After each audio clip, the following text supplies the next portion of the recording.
Ya, halo guys, selamat datang kembali di channel YouTuber. Terima kasih yang sudah klik video ini dan selamat datang juga buat kalian yang baru datang ke channel gue. Oh iya, channel ini gue buat sharing pengalaman aja. Gue bukan pemain pro, gue bukan pemain advance. Gue cuma sekedar bisa aja having fun buat main badminton ini. Dan gue pengen share ke kalian. Barangkali kalian ada yang memang pengen punya sepatu yang sama kayak gue. Oke. Kali ini gue mau sharing pengalaman gue sama produknya Yonex lagi, yaitu sepatu seri Yonex Match. Gue pakai sepatu ini dari akhir Juli, yang berarti udah 3 bulanan lah sampai video ini dibuat. Gue beli di salah satu toko online warna oranye, itu harganya sekitar 300 ribuan. Gue bisa dapat harga segitu karena memang ada diskon. Oke, langsung aja. Ini adalah dashboardnya. Kita bisa lihat di sini ada teknologinya itu True Cushion dan True Shape. Terus varian yang gue ambil adalah warna putih merah seperti ini, kelihatan? Oke. White ruby red, size 41, 26,5 cm. Kita buka dalamnya, apa aja yang didapat. Tentu dapat sepatunya, dapat sepatu 2 buah. Nih gue singkirin dulu ya. Terus ini sama tag dari Yonex. Oke, tag dari Yonex dengan teknologinya, ada True Shape dan True Cushion. Oke, itu aja sih.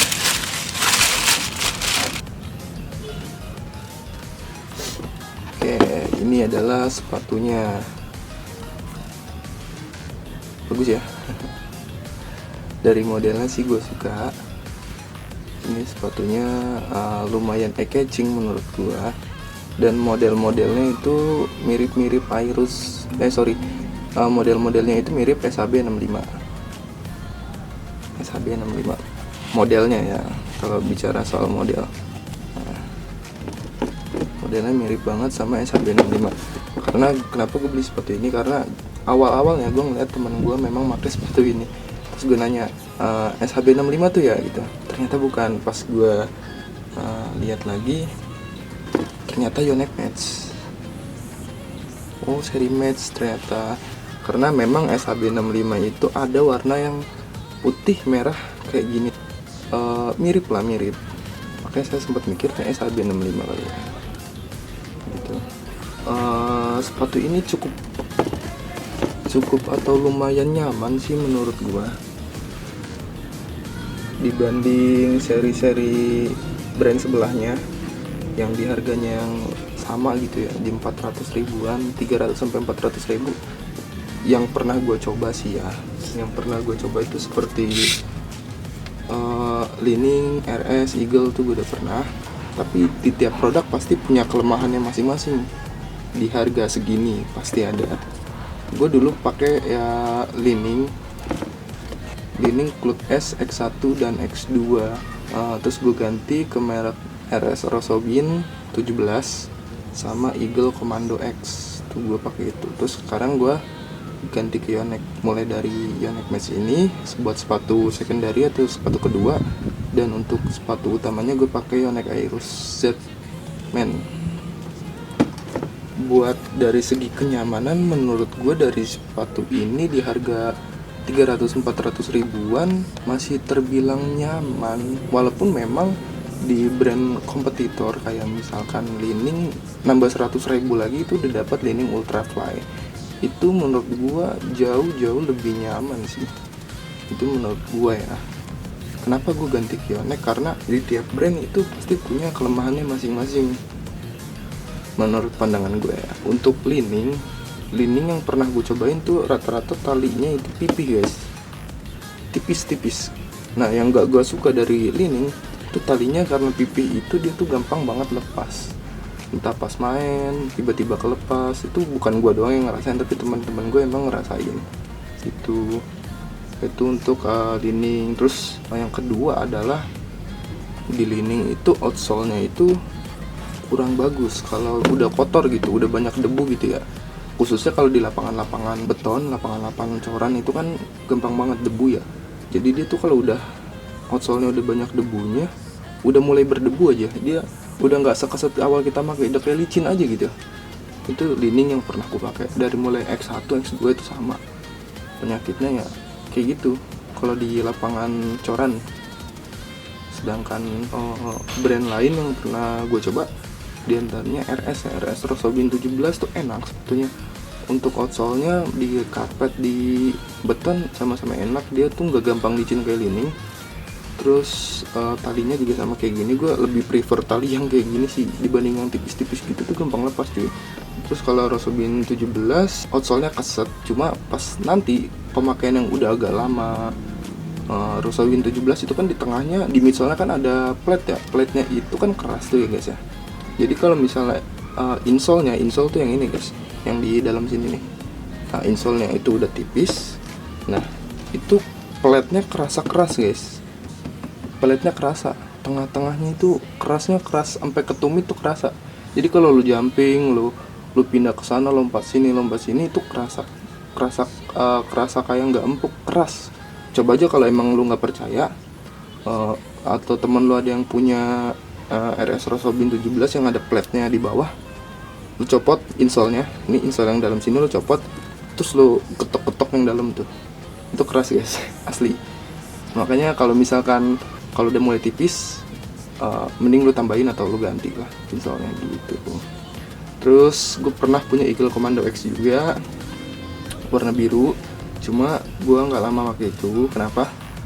Karena sebenarnya nyaman, sepatunya nyaman, keset juga. Itu rubbernya paling enak menurut gue, karena mau kondisi kotor mau kondisi bersih tetap keset. Khususnya di lapangan yang beton gitu, wah keset banget itu. Walaupun memang outsole-nya kotor ya, karena gue emang jarang bersihin, tapi itu tetap keset.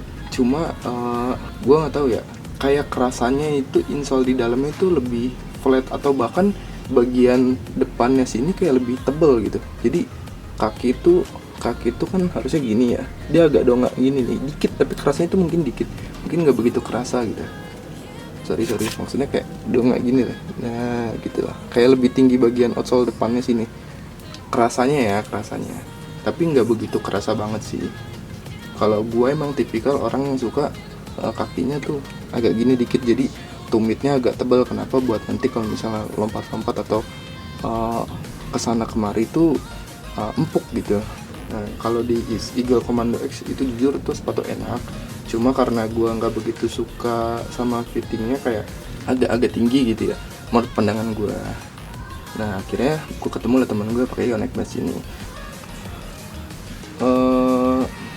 Yonex Mesh ini juga punya kelemahan guys, menurut gue ya.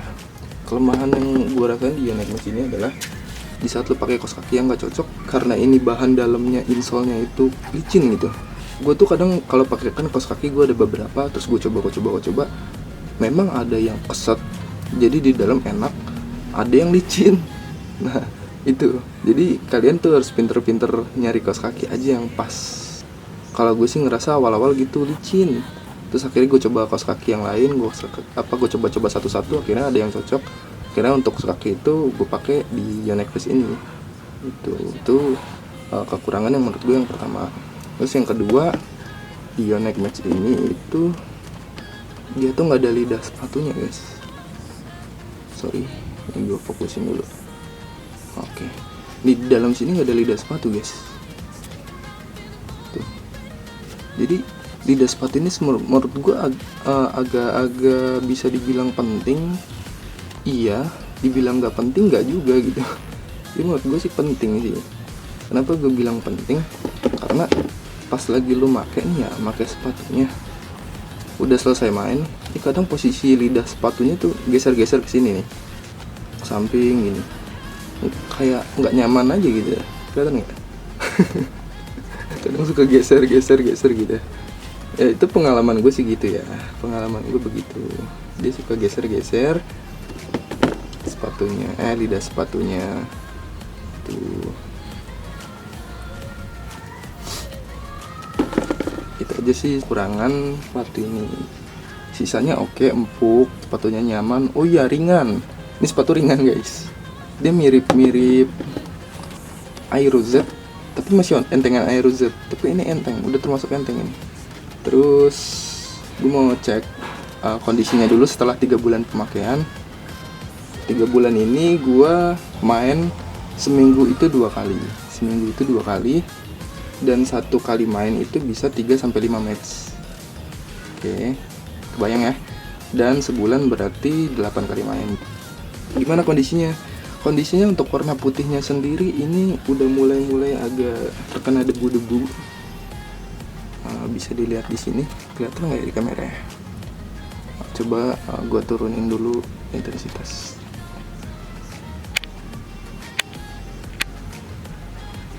Nah, kelihatan ya guys ya, dia udah mulai kotor di sini. Terus di sini juga nih, dia mulai kotor. Nah, udah mulai kotor nih, kelihatan ya, udah mulai kotor. Terus di sini juga udah ada luka nih. Kalau gue kan pemain tangan kanan ya, mungkin wajar jadi sepatu kirinya ada luka di sini. Ya mulai kotor, sisanya bagus. Dari segi lem-lemannya bagus juga. Oke, lem-lemannya nggak ada masalah, lem-lemannya bagus. Gue emang udah ngecek juga, lem-lemannya nggak ada yang masalah. Yang penting kalau sepatu badminton itu jangan sampai kalian cuci guys. Lebih baik kalian lap pakai lap basah atau enggak disikat aja nih. Kayak ini rubbernya itu mendingan disikat pakai kuas atau enggak pakai sikat gigi yang udah nggak kepake, itu lebih aman. Soalnya lem-leman itu gampang rusak kalau misalkan kalian tuh cucinya pakai air guys. Cuci kayak sepatu biasa gitu ya. Karena aku pernah nyuci rutin waktu pakai sepatu lining itu lepas lemnya guys. Gitu. Terus yang berikutnya adalah rubber outsole. Nah, outsole-nya dari 3 bulan ini asli guys, ini awet banget cuy, tebel cuy. Outsole-nya masih tebel banget. Kelihatan ya? Masih setebel ini. Karena memang mainnya di karpet terus sih. Wow, keren ya. 3 bulan ini pemakaian masih tebal, dan kirinya juga sama. Oke, masih setebal ini.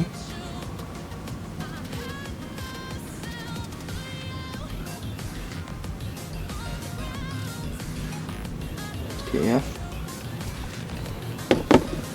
Untuk sepatu dipakai main, aku kalau pakai main dari awal datang sampai pulang itu nggak pernah dilepas.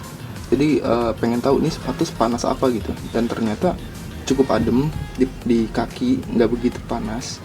Masih terbilang adem lah, karena banyak meshnya juga di sini, di depan, di samping, hampir semuanya. Itu. Jadi menurut gue di harga 300 ribuan ini masih worth it banget. Buat kalian yang mau lihat gue main pakai sepatu ini, kalian bisa lihat di video sebelumnya yang pernah gue upload. Tapi jangan dihujat ya, soalnya gue masih jelek mainnya, masih pemula lah, otodidak kalau orang bilang. Nggak ada pelatih, nggak ada yang ngajarin, otodidak gitu, belajar tiba-tiba oh begini cara mainnya gitu. Yang penting kita have fun, bisa ambil keringat, bisa sharing pengalaman juga bagi teman-teman yang mungkin nantinya mau beli juga gitu kan. Oke guys, kemungkinan nanti next video bakal gue bikinin video tentang Aero Z Men yang warna biru. Gue juga udah pernah posting gameplay gue yang di YouTube ini pakai Aero Z. Oke, sampai sini dulu guys ya. Buat kalian yang punya pertanyaan, silahkan di komen aja. Nanti insya Allah gue jawab satu-satu. Oke ya, gue pamit undur diri. Sampai jumpa di video berikutnya. Ciao.